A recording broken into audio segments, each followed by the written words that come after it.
This is the Business Owners IT Podcast with Anthony Gerasch and Ryan Carter, where tomorrow's technology meets today's conversations. Hi, I'm Tony Gerasch. And I'm Ryan Carter, and this is the Business Owners IT Podcast. A podcast where we discuss tips, tricks, and solutions for business owners involving all things tech. Boom. Let's dive right into our quarterly review.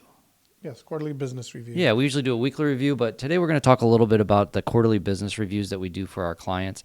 And it shows what we do for them, but it also shows maybe some gaps in their security or in their IT, but also some of the things that Tony does with these is the cost savings for the client too. So there's a lot packed into these things, but Tony, why don't you just go ahead and take us through what a quarterly business review may look like? Yeah, so we call these quarterly IT business reviews where we're going to talk about, your environment. So I usually start them out. I try to schedule them, and they're like hard to schedule people, probably because they always think you're trying to sell them something. But when I do the review, I'm not really trying to sell them anything. I'm more trying to go through their systems and show them what they're paying for. First thing I usually start out with is I ask them if there's any concerns, if they have any issues or concerns. And, really, this is to try to find out how we're doing. This is a chance for them to tell me that we're doing a good job or we're not. Mm-hmm. And overall, I mean, Ryan's in charge of the service desk, right? Overall, the response is good. We don't have people complaining, and if they do complain, I want them to complain because I want to fix that problem. I agree. If I don't know, I can't fix it, right? And and sometimes we don't lose very many clients, or hardly, maybe a handful over the time I've been in business. But, when we do lose somebody, they usually end up saying, it's something stupid. It's either over a printer or over some, email wasn't working or something like that. And, it just kills me because they could simply call our cell phones and take care of that. Yep.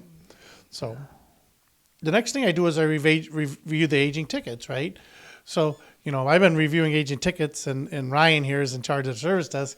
And lo and behold, every customer that I go to that doesn't have any tickets. So I'm getting a little suspicious. Oh, yeah, the delete button works great. I'm kidding. I do not delete tickets. But, yeah. But, I mean, so the tickets, we're looking to see if there's any aging tickets, why they're not being done. And I go over the tickets with them. So, we got two people on our service desk that have been doing a great job of not having tickets age. And, so I go through and I show them.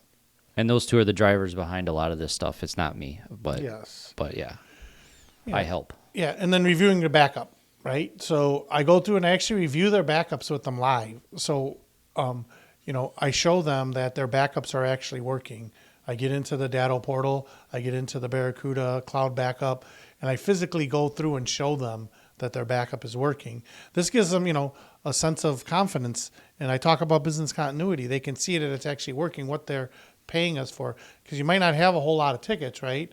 But in the back end, there's a lot of other stuff we're doing as your IT department. Yeah, well, there's a lot of tickets you can review that show that we were alerted on something and we took action and got it done to keep those backups running so that your business goes forward and you never saw it. And that's the beauty of it. And it's also important to show the customer. We show our customers, right? And if you have another IT company that you do work with, it doesn't have to be us. You can use this and say, hey, I want to see my backups. I want to know that they're good. Where's my data stored? How can I see that it's being backed up? How do I know it's good? That's what I'm showing them. Please jump back to our 10 questions to ask your service provider. That's a great episode. That's what we're doing. Yeah. The next thing I do is I usually go through look at the old users. I look at the old computers. So, a lot of our customers have Active Directory. They also have Azure AD. And we want to find the old computers that are no longer in service and get them out there. They don't need to be in there. We want to clean that out. Yeah, why do you need to pay for it as a business owner? Right. And then users, too. You'll see a bunch of disabled users, and you'll see users that have been gone or never signed in or things like that.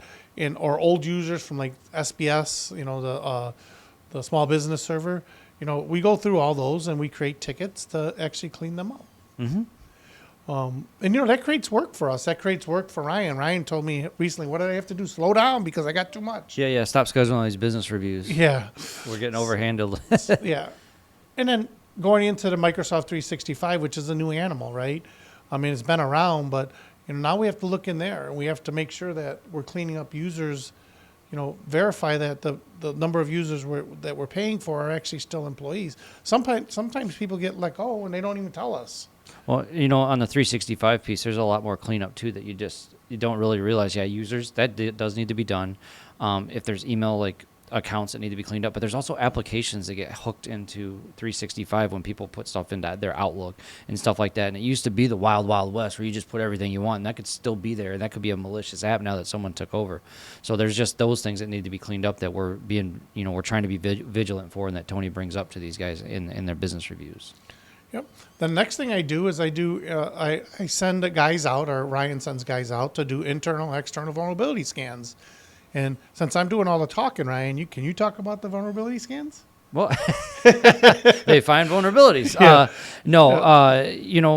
With some of our clients, we do continuous vulnerability scanning. It's on a weekly or bi-weekly basis that it's scanned, and then we remediate any issues. But some of these other clients, maybe time and material, or people that have been with us for a very long time, that have certain contracts, they don't get scanned very often. So what Tony would love to see is that we get a vulnerability scan. So we have scanner boxes we built them. We use Nessus for the scanning, and we bring it on site, drop it in, and see what kind of problems there are. And Tony's always willing to bring up some of the issues that are in their network that need to be resolved, and then we make tickets and get it done. I just spent an hour and a half today working with one of our technicians on cleaning up a lot of vulnerabilities at a client. So, yeah. Yeah, I will say, I'm not doing very many of the reviews with non-contract customers, but some of the smaller customers, 5 and 6 people, I don't care if you're 2 people, you could have vulnerabilities, and that's why I send you guys out there with it. Mm-hmm. So the important part is as you find the vulnerabilities, is to fix them. Yep.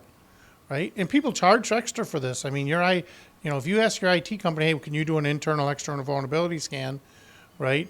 They want to charge you extra for it. But my thought is that you can't manage, 3,000 plus computers and 100 plus companies and have something happen that takes a company down, because that's our business. Yeah, we're going to spend all that time fixing it. So why not find the stuff before and fix it? Exactly.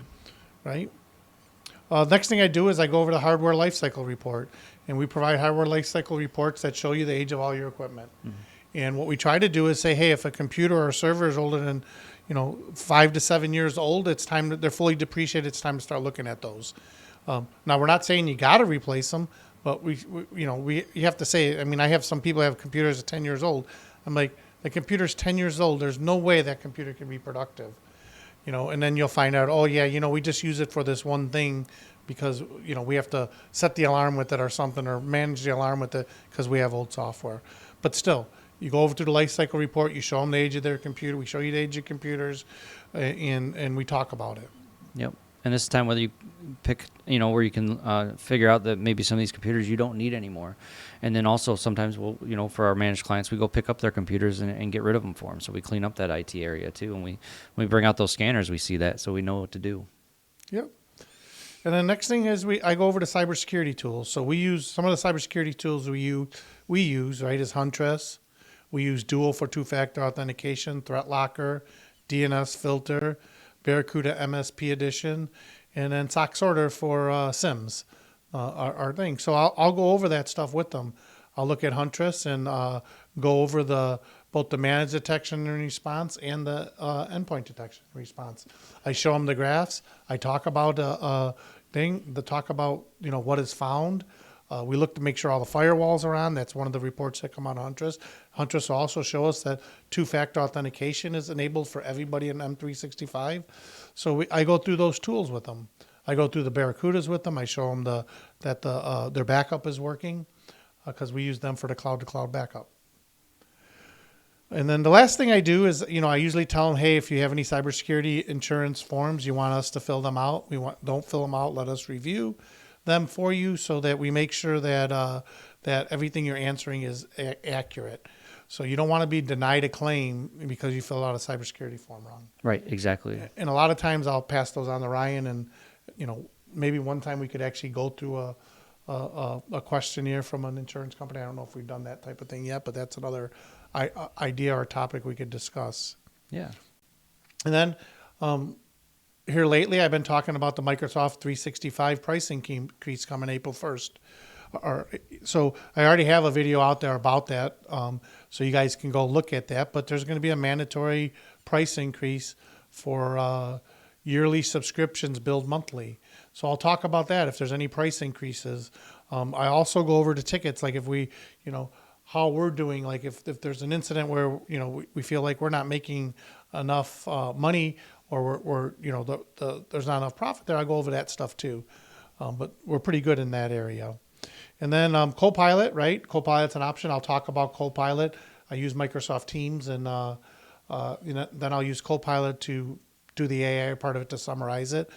And then one of the things is you talk about a little bit. I've been talking a lot about migrating to Azure Active Directory. You can talk about that as well. Do you have anything? Well, like you said earlier, there's a lot of our clients still have older Active Directory servers, and there might be a business reason to keep it, so you keep it. If there isn't, sometimes we talk about moving them up to Azure, moving your file stores up there. We're doing that for a client now, a pretty big one. That Tony's getting started on. And then there's other ways too to get your computer, if you have the right licensing, get your computer in a hybrid state where it's using the on-site Active Directory, but it's also using Azure Active Directory. Because when you're doing that with the proper licensing, you really can leverage Defender for Business that can really do some cool things to help protect your business and also just get more alerting and telemetry on issues that you're having. So that's some of the stuff that we do with it. And then obviously there's a lot of policies built into Intune and all of that fun stuff that we can talk about in another episode. Yeah, so when I've been meeting with them, I've been saying, hey, we're going to put you in Azure hybrid mode. It's not going to cost you anything. You're not going to see anything, but the future's there, and that's where we're going to want to be. And when the time comes, we're going to want to be there. I don't know if Microsoft will ever say they're going to get rid of Active Directory, but if they do, we want to be ready. Mm-hmm. Yep, exactly. And then the security awareness training. I'll go over to security awareness training with you guys. We talked a little bit about that in our previous episodes, right? So I go in and we go over the reports and make sure that people actually do the training. And then we also look at, if they've been sucked into any fake phishing. All right. And then that's about it for these QBRs that we do. But basically the whole point of the QBR is to explain to you, the customer, or to the person that's paying the bills, here's what you're paying for. We're doing what we say we're doing. And we also make recommendations. It's also good for us. So if something happens, if I make a recommendation, hey, I think you should have two-factor authentication, you say, no, I don't want to do it. Well, then it's good for us to say, hey, I recommended this, and you denied it, but now you have a breach, and you can't just, the customer can't come back to you too and say, hey, you never told me. Right. Exactly. And that's a push from our insurance, our professional liability. But either way, it's a good thing. I mean, it soothes the business owner's mind on what they're actually doing, getting, and paying for. And then, if there's cost savings, we're going to give it to you. We're going to show you which ways to do it, especially with licensing, where you can do that, and cleanups, and also cleanups of your computer. So I think it's a good thing that Tony's doing with our business clients, and I'm glad we got a chance to talk about it. Yeah, and again, the other thing too is, I'm doing this business. I do the business reviews for us, but even in the future, the business review is always going to be done by somebody technical, right? It's not going to be a salesman in our company. So the person that's actually technical can actually be prepared to answer those questions. It's not just about, how can I get more sales? Yeah, we're not trying to leverage you. We're not trying to squeeze you for more money. That's definitely not the part of it. But we are going to show you some of the cool tools like Copilot and all that fun stuff that maybe you might be interested in doing for your business and what it can actually do for you and probably make you some money. Yeah. And customers are asking, hey, what about Copilot? I mean, one of my customers recently asked me about Copilot, and I said to him, we went through the whole thing, and he says, yeah, Copilot's probably not for me. Yeah, it's not for you. That's probably why I didn't reach out and try to sell it to you when it first came available. Mm-hmm. Yep. Because you don't do any Teams meetings. You're not doing any letters. You're not doing any thank you stuff. You're just more transactional. Mm-hmm. Yep.